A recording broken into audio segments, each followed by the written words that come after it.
ചോദ്യപേപ്പർ ചോർച്ചയിൽ MS solutions ഉടമ Muhammad ഷുഹൈബിന് crime branch notice. നാളെ ചോദ്യം ചെയ്യലിന് ഹാജരാവാനാണ് നിർദ്ദേശം. MS സൊല്യൂഷൻസ് ജീവനക്കാരെയും ചോദ്യം ചെയ്തേക്കും.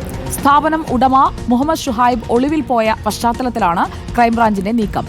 ഷുഹൈബിന്റെ മുൻകൂർ ജാമ്യാപേക്ഷയും കോഴിക്കോട് ജില്ലാ കോടതി നാളെ പരിഗണിക്കും. സിനോജ് തോമസ് നൽകും കൂടുതൽ വിവരങ്ങൾ. സിനോജ് തോമസ്, ചോദ്യപേപ്പർ ചോർച്ചയിൽ MS സൊല്യൂഷൻസിന്റെ ഉടമ മുഹമ്മദ് ഷുഹൈബ് കുറെ കാര്യങ്ങൾ വ്യക്തമാക്കേണ്ടി വരും. പ്രത്യേകിച്ചും നേരത്തെ പറഞ്ഞുകൊണ്ടിരുന്നത്, CEO അടക്കം പറഞ്ഞുകൊണ്ടിരുന്നത്, ഞങ്ങൾക്ക് ഈ ചോദ്യങ്ങൾ കിട്ടിയത് മറ്റ് സോഴ്സുകളിൽ നിന്ന് ആണ് എന്നുള്ളതാണ്. അത് തെളിയിക്കുന്നതിന്റെ കാര്യങ്ങളടക്കം വ്യക്തമാക്കേണ്ടി വരില്ലേ?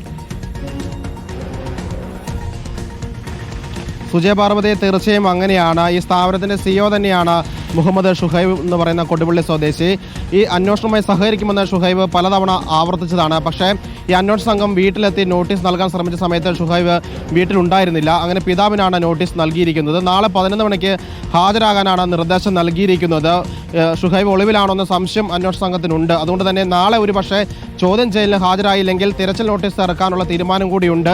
അത് നാളെ മാത്രമേ എടുക്കുകയുള്ളൂ എന്നാണ് അന്വേഷണ സംഘം പറയുന്നത്. ഏതായാലും അന്വേഷണ സംഘം കർശനമായ നടപടി സ്വീകരിക്കുന്നു. കഴിഞ്ഞ ദിവസം വീട്ടിലും സ്ഥാപനത്തിലും നടത്തിയ റെയ്ഡിൽ ഇലക്ട്രോണിക് ഉപകരണങ്ങൾ പിടിച്ചെടുത്ത് കോടതിയിൽ ഹാജരാക്കിയിരുന്നു. ഇതുൾപ്പെടെ ശാസ്ത്രീയ പരിശോധനയ്ക്ക് അയക്കും. എന്നാൽ അന്വേഷണം വൈകുന്നൊരു ആരോപണം കൂടി മറുവശത്ത് ഉയരുന്നുണ്ട്. ഇടതുപക്ഷ അധ്യാപക സംഘടന നേതാവ് കൂടിയായ ഹക്കീം വെണ്ണക്കാട് അങ്ങനെ ഒരു ഫേസ്ബുക്കിൽ ഒരു കുറിപ്പിടുകയും ചെയ്തിരുന്നു.